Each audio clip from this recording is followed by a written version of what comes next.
toutes, chers frères et sœurs. Nous sommes très heureux de nous retrouver ensemble encore ce matin pour louer, adorer notre Dieu. Je vous propose que nous prenions ce chant qui dit « Quand Jésus est devenu le maître de ma vie, tout a changé. » Et c'est vrai que nos vies ont été transformées par la puissance de Christ. Alors nous allons louer notre Sauveur. Amen.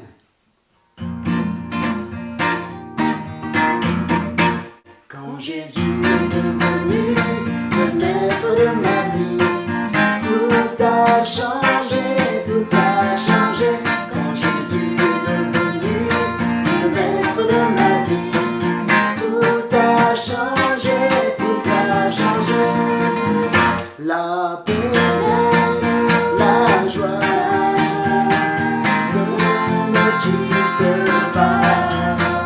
La paix, la joie ne me quitte pas. Quand Jésus est devenu le maître de ma vie, tout a changé, tout a changé. Quand Jésus est devenu le maître de ma vie, tout a changé, tout a changé.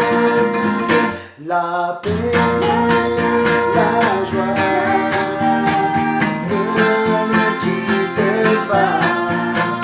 La paix, la joie ne me quitte pas. La paix, la paix, la joie ne me quitte pas. La paix, la joie ne me quitte pas. Quand Jésus est devenu le maître de ma vie, tout a changé, tout a changé. Quand Jésus est devenu le maître de ma vie, tout a changé, tout a changé. La paix, la joie ne me quitte pas. La paix, la joie ne me quitte pas. Alléluia, la paix, la joie ne nous quitte pas, parce que c'est la joie du Seigneur qui est avec nous. Je vous invite sans plus tarder à prendre ce chant qui nous dit « Ô Dieu, tu es infiniment grand ». Et que nous puissions au travers de ce chant simplement adorer celui qui nous a sauvés, celui qui est infiniment grand, infiniment puissant. Chantons et louons le Seigneur au travers de ce chant.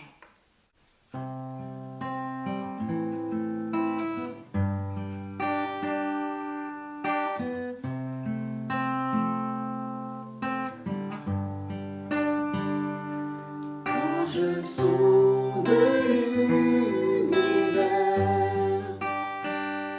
les astres que tu as créés, les océans, les mers, tout me révèle ta majesté.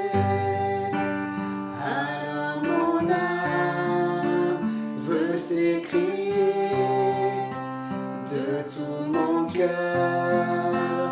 Je veux chanter, oh Dieu, tu es infiniment grand, éternel puissant, roi majestueux.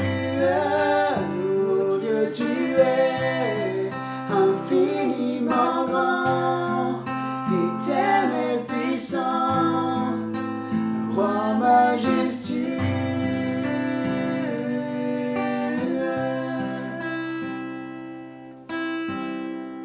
Quand je songe que tu m'as fait, que tu t'es révélé à moi,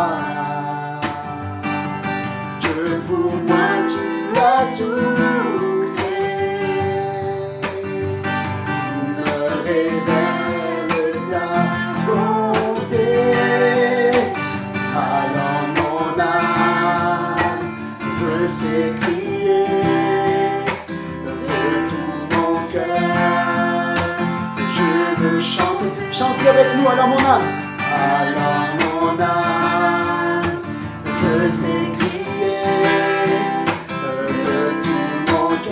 Alléluia. Oui, je veux chanter.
Oh Dieu, tu es infiniment grand, éternel puissant, roi majestueux.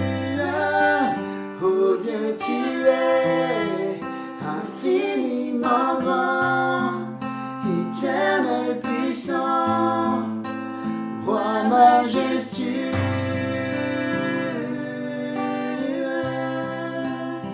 Chantons une dernière fois comme une louange au Seigneur. Oh Dieu, tu es infiniment grand, éternel puissant, roi majestueux. Oh Dieu, tu es infiniment grand, éternel puissant, roi majestueux.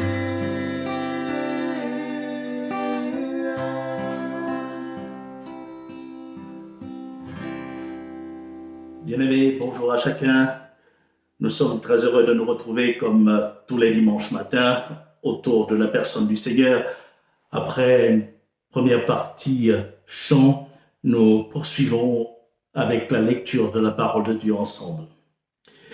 Aujourd'hui, je voudrais considérer avec vous deux moments de la vie de Jésus qui nous imposent une attention toute particulière. Tant on passe d'un extrême à un autre. Ces deux moments sont la transfiguration et la crucifixion. Et je voudrais vous proposer donc la première lecture dans Matthieu chapitre 17, à partir du premier verset. Nous lisons ceci. 6 jours après, Jésus prit avec lui Pierre, Jacques et Jean, son frère, et il les conduisit à l'écart sur une haute montagne. Il fut transfiguré devant eux. Son visage resplendit comme le soleil, et ses vêtements devinrent blancs comme la lumière. Et voici, Moïse et Élie leur apparurent, s'entretenant avec lui. Pierre, prenant la parole, dit à Jésus, « Seigneur, il est bon que nous soyons ici. Si tu le veux, je dresserai ici 3 tentes, une pour toi, une pour Moïse et une pour Élie. » Comme il parlait encore, une nuée lumineuse les couvrit, et voici, une voix fit entendre de la nuée ces paroles. « Celui-ci est mon fils bien-aimé, en qui j'ai mis toute mon affection, écoutez-le. » Lorsqu'ils entendirent cette voix, les disciples tombèrent sur leurs faces. Ils furent saisis d'une grande frayeur. Mais Jésus s'approchant, les toucha et dit, « Levez-vous, n'ayez pas peur. » Ils levèrent les yeux et ne virent que Jésus seul. Comme ils descendaient de la montagne, Jésus leur donna cet ordre, « Ne parlez à personne de cette vision jusqu'à ce que le Fils de l'homme soit ressuscité des morts. » Amen. Nous arrêtons là notre lecture et je disais que nous allions considérer deux extrêmes. La transfiguration, et c'est le récit que nous venons de voir ensemble, et la crucifixion. Nous aborderons notamment le témoignage que Luc rend dans son évangile. Et nous n'allons pas le lire en intégralité, notamment le chapitre 23 qui rapporte les faits, mais nous ferons tout au long de ce message un parallèle entre le texte que nous venons de lire et ce que nous dit l'évangile de Luc. Nous considérerons également d'autres passages de l'Écriture concernant la crucifixion de Jésus. Les deux événements ont lieu sur une montagne, chacun. La montagne de la transfiguration et la montagne de Golgotha. Et comme nous l'avons vu dès le premier verset, il est dit 6 jours après. Et cela doit être mis en relation avec ce que Matthieu rapporte au chapitre 16. Or, dans ce chapitre, Matthieu va évoquer notamment l'avertissement que Jésus donne à ses disciples, à savoir qu'ils vont monter à Jérusalem et lui, Jésus, le Fils de l'homme, sera livré entre les mains des païens. Donc les Juifs, ceux de son peuple, le livreront entre les mains des Romains qui le feront mourir. Et il annonce également à ses disciples que le 3e jour, il ressuscitera des morts. Donc, nous situons que la transfiguration a lieu à la fin du ministère terrestre de Jésus. Après 3 ans et demi de ministère, l'heure où l'écriture doit totalement être accomplie est arrivée et Jésus prend l'initiative donc d'aller à Jérusalem et c'est pendant ce voyage, à en croire le témoignage de Matthieu, qu'aura lieu la transfiguration. Je voudrais considérer verset par verset à partir du texte que nous avons lu ensemble pour relever quelques vérités intéressantes. J'ai intitulé le message de ce matin « Jésus, de la gloire à l'humiliation ». Et c'est ce que nous allons voir ensemble dans le texte et dans les parallèles. Au premier verset, il est dit, je reprends, Jésus prit avec lui Pierre, Jacques et Jean, son frère, et il les conduisit à l'écart sur une haute montagne. Vous noterez que c'est Jésus qui prend l'initiative d'amener ses disciples, de les emmener avec lui sur une haute montagne. Et je souligne ce verbe conduire. Il les conduisit à l'écart sur une haute montagne. On peut relever que Jésus est celui qui pouvait encore, à ce moment-là précis, prendre cette initiative. C'est le Maître qui décide de mener ses disciples là où il le veut. Et le Seigneur sera toujours le Maître. Il veut conduire ceux qui s'attachent véritablement à lui là où il le veut, lui. Et ce jour-là, pour Pierre et Jean, il y avait une expérience tout à fait particulière à vivre aux côtés du Maître. Dans l'évangile de Luc, pour établir tout de suite le parallèle, au chapitre 23, verset 32, et il est dit ceci, « On conduisait en même temps 2 malfaiteurs qui devaient être mis à mort avec Jésus. » On retrouve le verbe « conduire ». Et ici, il est dit « on ». On conduisait en même temps 2 malfaiteurs qui devaient être mis à mort avec Jésus. On, ce n'est pas Jésus.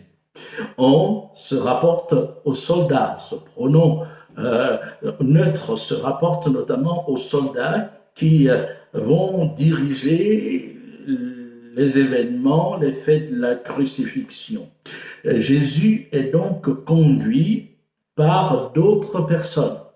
Dans le premier texte que nous avons lu, c'est lui qui conduit ses disciples, mais ici, c'est lui qui suit ceux qui le mènent, ceux qui le conduisent. Donc, humainement parlant, on peut dire qu'il ne prend pas à lui l'initiative.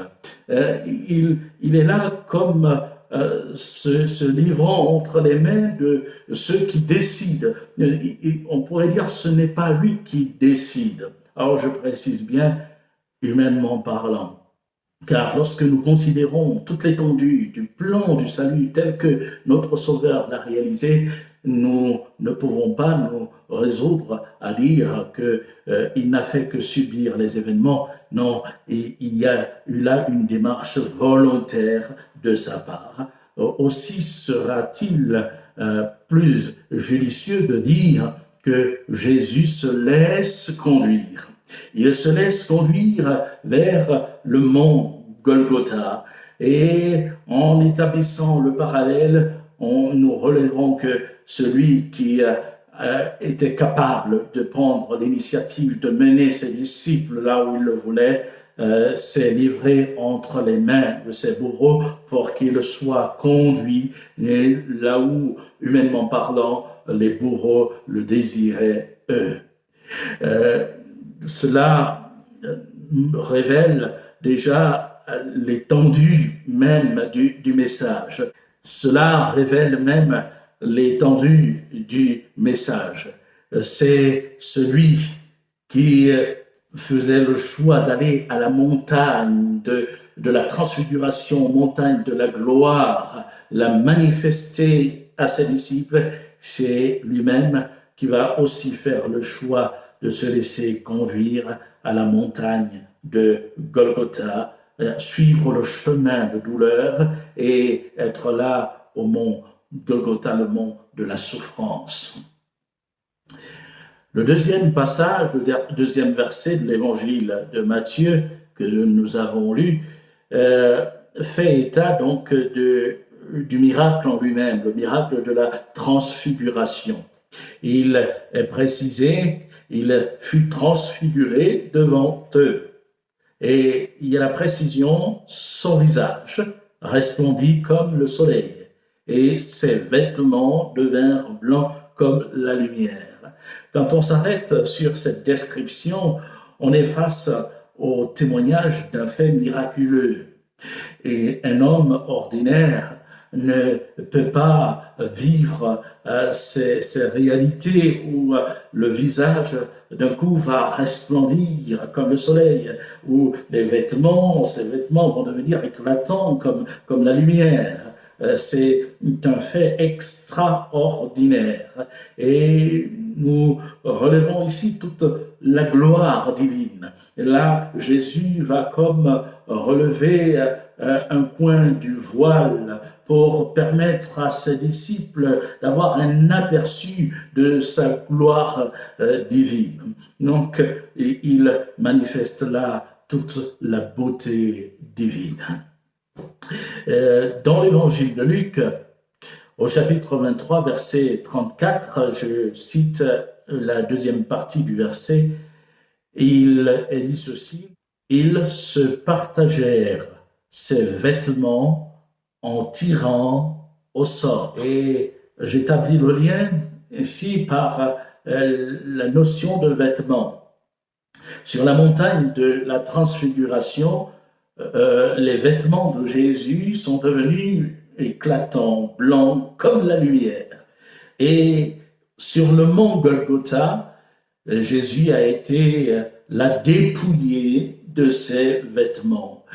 Pour que les soldats se partagent ses vêtements, il a fallu qu'ils les lui ôtent, qu'ils les lui enlèvent. Donc, il a été là ridiculisé et livré à la honte en présence d'une foule nombreuse, et un homme de 33 ans a été là livré en spectacle.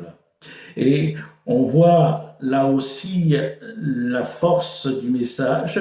Le Dieu de gloire va se livrer et va subir sur sa personne l'ignominie. Il est parlé de son visage. Dans le texte de Luc, il n'est pas parlé de ce de l'aspect qu'il avait au moment de la crucifixion à Golgotha, mais en considérant d'autres passages qui retracent les mêmes événements, on peut souligner que le visage de Jésus à Golgotha a été marqué. Dans le livre du prophète Ésaïe, par exemple, au chapitre 50, verset 6, il est dit, c'est Jésus qui parle, le prophète parle de lui et de ce qu'il va vivre, et il va dire, j'ai livré mon dos à ceux qui me frappaient. Je n'ai point dérobé mon visage aux ignominies et aux crachats. Et on voit qu'il a été marqué. Et en effet, les évangiles nous montrent que lorsqu'il a été arrêté, il a été roué de coups. Lorsqu'il s'est retrouvé chez le souverain sacrificateur, Caïphe, et on lui a donné des soufflets, des coups, et quand il s'est retrouvé aussi en présence des soldats, il a été malmené, il a été battu, il a été frappé et on a craché sur son visage. C'est celui qui avait le pouvoir de révéler une gloire inouïe, une gloire insoupçonnée, qui s'est retrouvé là comme malmené, battu, traîné comme à la boue. Et le visage qui pouvait rayonner, resplendir comme le soleil, quelques jours, voire quelques semaines avant, s'est retrouvé là marqué et s'est retrouvé là un visage portant la souffrance, les marques de la douleur et de la honte. Au verset 3 du texte de Matthieu, chapitre 17, il est parlé de Moïse et Élie. Il est dit, et voici Moïse et Élie leur apparurent, s'entretenant avec lui. Et je note les figures mentionnées, des figures remarquables dans les Écritures. Moïse, un prophète libérateur, et qui a annoncé lui-même qu'après lui viendrait un prophète que tout le monde, que tout le peuple devait écouter. Moïse est l'image, le symbole de la loi. La loi a été transmise au peuple par Moïse. Et Élie a été là aussi un prophète remarquable qui avait vécu des choses extraordinaires. Élie a la particularité de n'avoir pas connu la mort. Il a été enlevé au ciel. Et ces deux personnages vont se retrouver là avec Jésus, et il nous est dit dans l'évangile de Luc, au chapitre 9, verset 31, Moïse et Élie, qui apparaissant dans la gloire, parlaient de son départ qu'il allait accomplir à Jérusalem. Donc, à la montagne de la transfiguration, il y a cette apparition de Moïse et Élie qui parle du départ imminent du Fils de l'homme, du Fils de Dieu. Dans Luc chapitre 23, verset 33, il nous est dit, lorsqu'ils furent arrivés au lieu appelé Crâne, ils le crucifièrent là, ainsi que les deux malfaiteurs, l'un à droite et l'autre à gauche. Et il y a la mention de deux hommes. Dans la montagne de la transfiguration, il y a eu deux hommes, Élie et Moïse. Mais ce ne sont plus des hommes qui connaissent les réalités de la terre. Ce sont des hommes qui sont glorifiés. Donc Jésus, sur la montagne de la transfiguration, a été en compagnie d'hommes glorifiés, dont l'aspect avait été transformé, changé. Et sur le mont Golgotha, Jésus a été mis au rang de deux hommes. Et il est précisé que ces deux hommes étaient des malfaiteurs. Il s'est trouvé là, mis au rang des criminels. Il a été dans la compagnie des hommes pécheurs, des hommes violents, des hommes méchants. Et on voit l'accomplissement aussi de l'Écriture où il nous est rappelé par le prophète Ésaïe au chapitre 22 notamment, qui décrit bien des siècles avant, environ 10 siècles avant l'accomplissement de ces faits, ce chapitre qui est une louange, une prière de David, décrit ce que le Christ allait subir, et il nous est bien précisé qu'il sera mis au rang des malfaiteurs. Celui qui donc a été là en compagnie d'être glorieux, le Christ glorieux, sur la montagne de la transfiguration, va être là méprisé, va être traité comme un malfaiteur, va être traité comme un criminel. Au verset 5, nous continuons ce parallèle. Verset 5, il est dit, comme il parlait encore, une nuée lumineuse les couvrit. Et voici, une voix fit entendre de la nuée ces paroles, « Celui-ci est mon fils bien-aimé, en qui j'ai mis toute mon affection, écoutez-le. » Le témoignage est saisissant, puisqu'il est parler d'une nuée lumineuse qui va couvrir les disciples. Nous reviendrons sur le verset 4 qui fait état des propos de Pierre. Mais il y a ce témoignage, une nuée lumineuse va couvrir les disciples. Et de la nuée, une voix se fera entendre. Et elle dit, « Celui-ci est mon fils bien-aimé, en qui j'ai mis toute mon affection, » et il sera ajouté, « écoutez-le. » Deux rappels. Ce témoignage nous fait penser, premièrement, à la nuée dont Moïse parle dans le livre de l'Exode, à la fin du chapitre 13. Après la sortie d'Égypte, Moïse rapporte qu'une nuée a accompagné les enfants d'Israël tout au long de leur voyage à travers le désert, donc leur voyage en direction de la terre promise. Et il décrit que de nuit, c'était comme une colonne de feu qui allait au-devant des enfants d'Israël, et de jour, c'était une nuée. Et une nuée qui leur procurait de l'ombre, une nuée qui leur procurait de la fraîcheur. Et quand Matthieu va rapporter le fait de la transfiguration, il précisera qu'une nuée va couvrir les disciples. Et littéralement, dans la Bible, la traduction grecque, interlinéaire français-grec, il est plus précisément parlé d'une nuée lumineuse qui les couvrit d'ombre. On voit là même la manifestation de la présence de Dieu.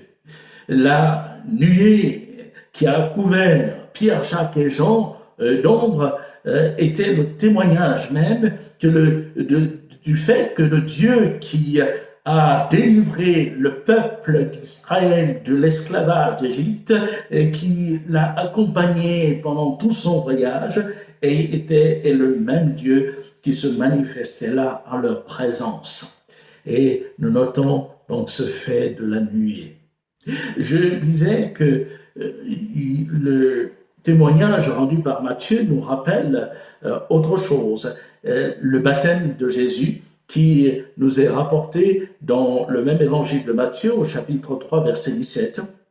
Il est précisé que Jésus va être baptisé par Jean-Baptiste. dans les eaux du Jourdain. Et alors que Jésus sort de l'eau, le ciel s'ouvre, le Saint-Esprit descend sur lui sous la forme corporelle, comme une colombe, est-il précisé, et une voix fait entendre du ciel ces paroles: celui-ci est mon fils bien-aimé, en qui j'ai mis toute mon affection. Et ce sont les mêmes propos, les mêmes paroles qui sortiront de la nuée environ 3 ans et demi après le baptême de Jésus. Oui, c'est le Père qui parle, c'est la voix du Père qui parle. Et nous pouvons noter que sur la montagne de la transfiguration, Dieu se révèle pleinement à ses disciples. Il y a la nuée qui est représentée, le Dieu qui s'est manifesté dans le désert à Israël, et le Dieu qui conduit son peuple, et la colonne de nuée, la colonne de feu est là une représentation de la présence de l'Esprit de Dieu, la présence du Saint-Esprit au milieu de son peuple. Et nous voyons qu'il y aura la manifestation de la nuée lumineuse, il y aura la voix du Père qui parlera, et il y a le Fils qui est là, donc la Trinité qui est ici manifestée. Et c'est un fait tout à fait extraordinaire. Dieu se révèle pleinement. Le Père rend témoignage au Fils, et l'Esprit Saint rend témoignage au Fils. Et c'est ce que Jésus a voulu faire comprendre à ses disciples. C'est Dieu qui est venu sur la terre en homme, qui s'est manifesté pleinement à eux.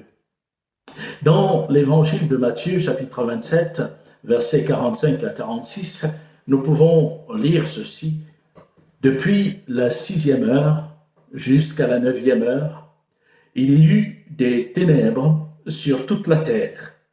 Et vers la 9e heure, Jésus s'écria: Élie, Élie, lama sabachthani, c'est-à-dire mon Dieu, pourquoi m'as-tu abandonné?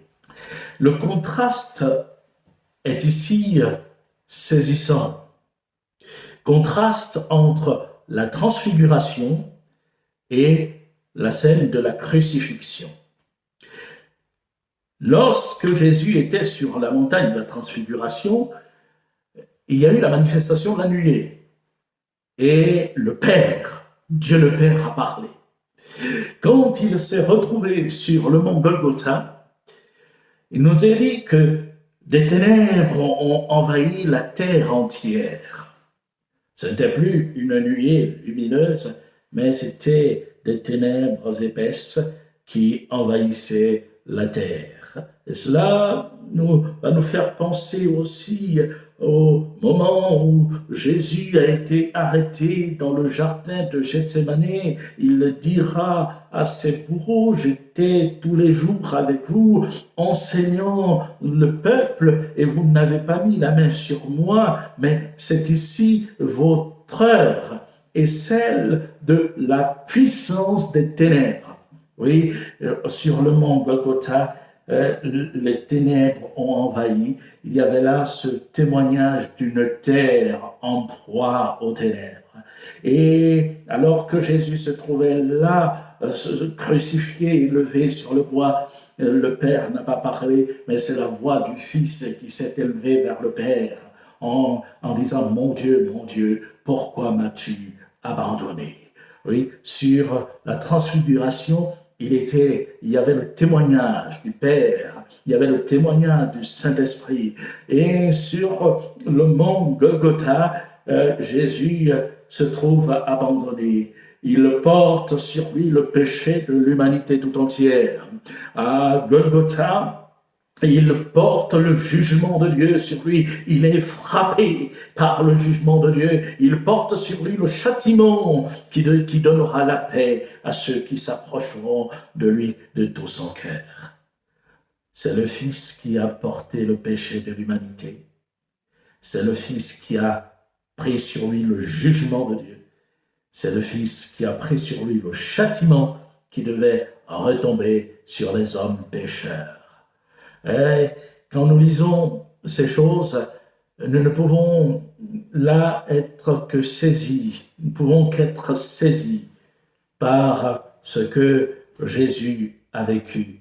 Et il est important de rappeler que c'est celui qui a révélé sa gloire, qui a révélé l'étendue de sa divinité quelques jours plus tôt, qui va être ici en proie au traitement le plus ignoble de la part des hommes. Mais au-delà du comportement des hommes, il prend le jugement, la condamnation qui devait retomber sur l'humanité tout entière. C'est Jésus qui va aussi apporter ce témoignage de délivrance. Il n'y a de salut en aucun autre, car il n'y a sous le ciel aucun autre nom qui a été donné parmi les hommes par lequel nous devions être sauvés, dira Pierre devant les autorités religieuses, bien après la résurrection de Jésus et après la Pentecôte. Et il est important pour nous aussi de réaffirmer ces choses. Et Jésus a porté nos péchés. C'est le Fils qui a porté nos péchés. Et il montrait la voie et l'unique voie du salut. Dans une ère où l'évangile peut être tronqué, dans une ère où on prône l'union, le rassemblement de tous les courants religieux, dans une ère où on véhicule un message selon lequel on peut vivre exactement comme on a toujours été, avec les croyances qu'on a toujours professées, on ira au ciel. Il n'est nul besoin de croire dans la personne de Christ, quelle que soit votre religion, vous pouvez aller au ciel, on peut s'entendre, on peut se rassembler, et vous pouvez adorer qui vous voulez, des hommes, vous pouvez adorer des statues, mais à partir du moment où vous évoquez Dieu, vous irez au ciel. Il est important de rappeler qu'il n'y a qu'un seul chemin qui nous mène au ciel. Et ce chemin, c'est Jésus-Christ. Ce chemin, c'est le chemin de douleur. Ce chemin, c'est Golgotha, où Christ a donné sa vie pour les pécheurs. Je parlais tout à l'heure du verset 4 que j'ai à dessein laissé de côté. Il est dit ceci, Pierre, prenant la parole, dit à Jésus, « Seigneur, il est bon que nous soyons ici. Si tu le veux, je dresserai 3 tentes, une pour toi, une pour Moïse et une pour Élie. » Au verset 6, dans Matthieu 17, il est dit, « Lorsqu'ils entendirent cette voix, les disciples tombèrent sur leurs faces. Ils furent saisis d'une grande frayeur. Mais Jésus, s'approchant, les toucha et dit, « Levez-vous, n'ayez pas peur. » Ils levèrent les yeux et ne virent que Jésus seul. Les disciples sont tombés sur leurs faces. À la manifestation de la nuée lumineuse qui les a couverts, à la manifestation de la voix qu'ils ont entendue, « Celui-ci est mon fils bien-aimé, en qui j'ai mis toute mon affection, écoutez-le. » Les disciples ont été la saisie de peur. C'était un fait extraordinaire, comme nous l'avons déjà souligné, mais nous voyons que l'homme est en soi limité. L'homme ne peut pas supporter toute l'étendue de la gloire de Dieu. Et les disciples sont là témoins d'une révélation toute particulière et découvrent toute la grandeur de leur maître, mais ils ne vont pas pouvoir supporter cette gloire. Au milieu de la puissance de Dieu, en face du reste de la puissance de Dieu, l'homme s'incline. Et Dieu a révélé à Moïse cette vérité. Personne ne peut me voir et vivre. Et je précise que sur la montagne de la transfiguration, Pierre, Jacques et Jean n'ont pas vu toute la force de la gloire divine. Ils ont eu une pleine révélation de la personne de Dieu, de la personne du Messie, mais ils n'ont pas vu toute la force de la gloire divine. Ils n'auraient pas pu tenir. En revanche, à Golgotha, lorsque nous lisons dans l'évangile de Luc au chapitre 23, versets 35 à 42, il est fait état du comportement des hommes. Ils vont injurier Jésus. Luc dépeint là un tableau effrayant. Jésus en proie aux souffrances, aux clous, se trouve encore là méprisé, injurié, il est moqué. Et au milieu de toute cette ambiance, une voix s'élève. À la montagne de la transfiguration, Pierre a pris la parole. Et Pierre a dit, il est bien, il est bon que nous soyons ici. Mais à la montagne de Golgotha, alors que beaucoup injurient le Seigneur, une voix s'élèvera, non plus pour injurier, mais une voix s'élèvera pour implorer le Seigneur. Et c'est la voix de l'un des brigands, l'un des malfaiteurs, crucifié avec lui, qui implorera la grâce du Seigneur. Et après avoir dit, pour nous c'est justice, car nous recevons ce qu'ont mérité nos crimes, le brigand ajoutera, s'adressant à Jésus, « Souviens-toi de moi quand tu viendras dans ton règne. » Et nous voyons là un recoupement des deux témoignages. Sur la montagne de la transfiguration, la gloire de Christ est révélée, c'est le roi. Christ est le roi. Et les disciples vont le vivre. Ils vont en avoir un aperçu. Et sur la montagne de Golgotha, il n'y a pas d'éclat de lumière. Son visage n'est pas resplendissant comme le soleil. Mais ses vêtements lui ont été ôtés. Ils ne resplendissent donc pas comme la lumière. Et pourtant, un homme va discerner qu'il est le Messie. Or, rien à Golgotha n'indiquait dans l'aspect extérieur de la personne du Seigneur qu'il était véritablement roi. Certes, il y avait l'écriteau au-dessus de lui, celui-ci est le roi des Juifs, mais dans son comportement, il n'y avait pas là comme un témoignage de royauté dans son aspect physique que j'entends. Mais le brigand va tout de même discerner que Jésus est bel et bien le Messie. Il comprend que le Messie va mourir, mais il comprend que le Messie va ressusciter d'entre les morts et qu'il viendra régner. Et il pourra dire, « Souviens-toi de moi quand tu viendras dans ton règne. » Oh, c'est là, à travers le témoignage de l'humilité du Christ. Il subit l'humiliation, mais il fait preuve lui aussi d'un cœur humble, d'un cœur doux. Et celui qui, par sa conduite, révèle le fond de sa personne. Il est Dieu, il est amour, il prie pour ses bourreaux, il console Marie qui est au pied de la croix. Et face à tout ce témoignage, le brigand comprend qu'il y a là en face de lui le sauveur du monde. Et cet homme va s'humilier à son tour. Golgotha est le témoignage de l'humiliation du Fils de Dieu, mais Golgotha est aussi le témoignage du salut accordé au cœur de l'homme pécheur qui s'humilie, qui reconnaît son péché et qui décide de revenir à Dieu, d'implorer la grâce du Seigneur afin d'avoir part à la vie éternelle. Et si nous devions retenir, de par l'exemple du brigand repentant, une leçon, c'est que le message de Golgotha puisse toujours être gravé dans notre cœur.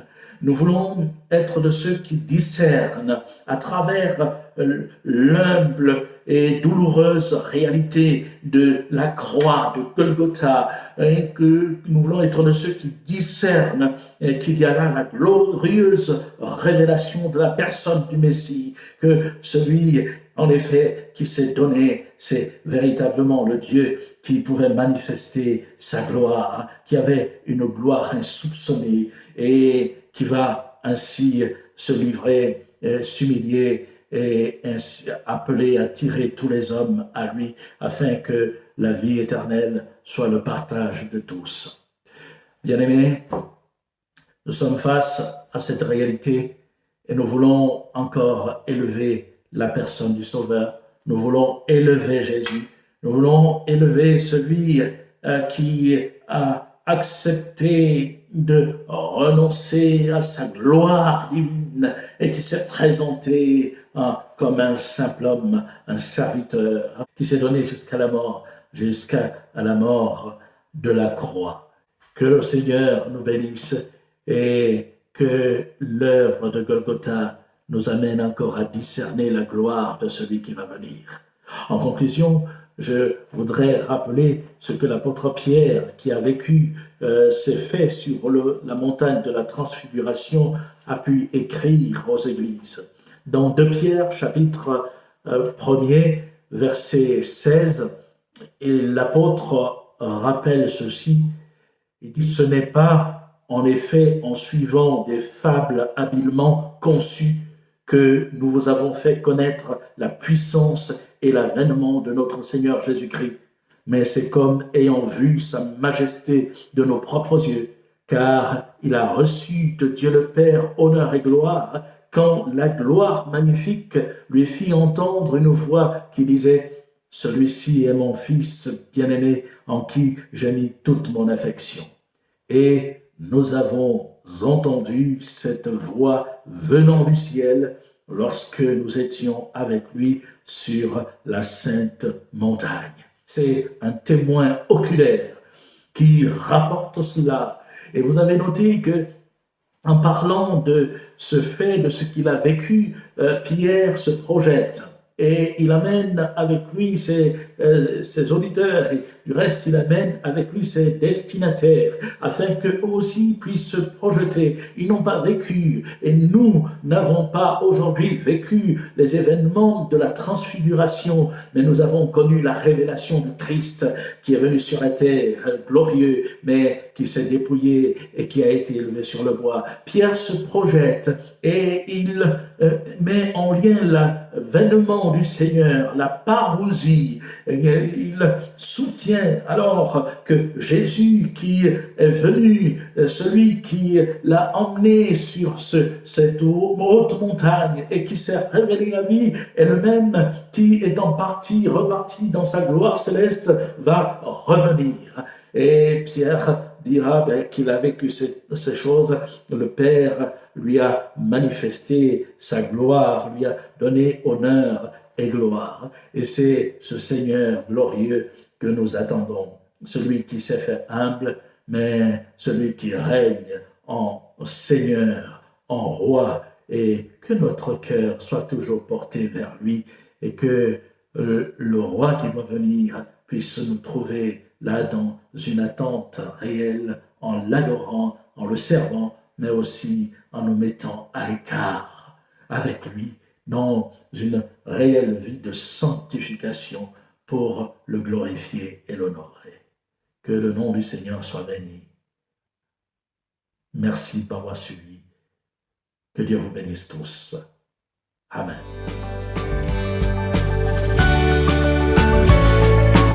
Merci à tous de nous avoir suivis. Nous vous donnons rendez-vous chaque mardi et jeudi à 19h, ainsi que le dimanche à 10h. N'hésitez pas à vous abonner à notre chaîne YouTube. Vous pouvez également nous suivre sur notre page Facebook. Pour toute question ou demande de prière, vous pouvez contacter l'équipe pastorale qui se tient à votre disposition via le site internet add-dijon.com. Que Dieu vous bénisse.